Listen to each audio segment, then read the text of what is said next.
বিকালবেলা তালের আটি খেয়ে এমন অবস্থা হবে ভাবতে পারিনি। আমার স্বামী তো ভীষণ অসুস্থ, তালের আটি খেয়ে পেট ব্যথা করতেছে, তাই মনটা ভীষণ খারাপ। আবার ঢাকায় ব্যাক করবো, ওইটা নিয়ে টেনশন করতেছি। কেমনে কি করবো বুঝতে পারতেছি না।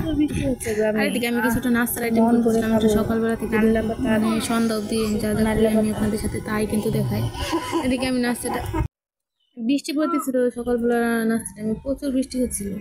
এদিকে খাবার দাবার শেষ করে হাঁড়ি পাতি বাহিরে রেখেছি মাছ বলে। আর দুপুরবেলার জন্য আমি কিছুটা মুরগির চামড়া নিয়েছি। আর অন্যদিকে আমি মানে চামড়ার জন্য আদা রসুন বাটতেছিলাম, ওইটা ও ভিডিও করে দিচ্ছিল। এই তো আমার চামড়া রান্না ডান। আর অন্যদিকে আমি এর সাথে আমি এটা একদম ভুড়ির মতো করে রান্না করেছি। আর অন্যদিকে আমি এত বড় পাতিলে দুপুরে বাটা রান্না করেছি, কারণ রাতেও খাবো। আর আমার শ্বশুর শাশুড়ি দেবর, আমরা দুজন দিকে আমরা 5 জন। আর এদিকে আমি কুমড়া পাতা দিয়ে মানে চাপা শুটকি দিয়ে লাড়াপুটি করেছি, এটা কিন্তু ভীষণ মজা হয়। আর এটা আমি সকালবেলা একটু মানে শুকনো নারকেল পাতা ই করে মানে যেটাকে পাট শাক বলে আর কি। আর তো আমি দুপুরে খাবারটা খেয়ে নিচ্ছিলাম। অন্যদিকে বিকেল টাইমে ওরা আবার তালের আটি ফেলছিল, অনেকগুলো আটি এনেছিল, কিন্তু দুঃখ বিষয় যেগুলো শক্ত ছিল, প্রচুর শক্ত, কেউ খেতে পারছিল না। ওটা নিয়ে অনেক হাসি আছে।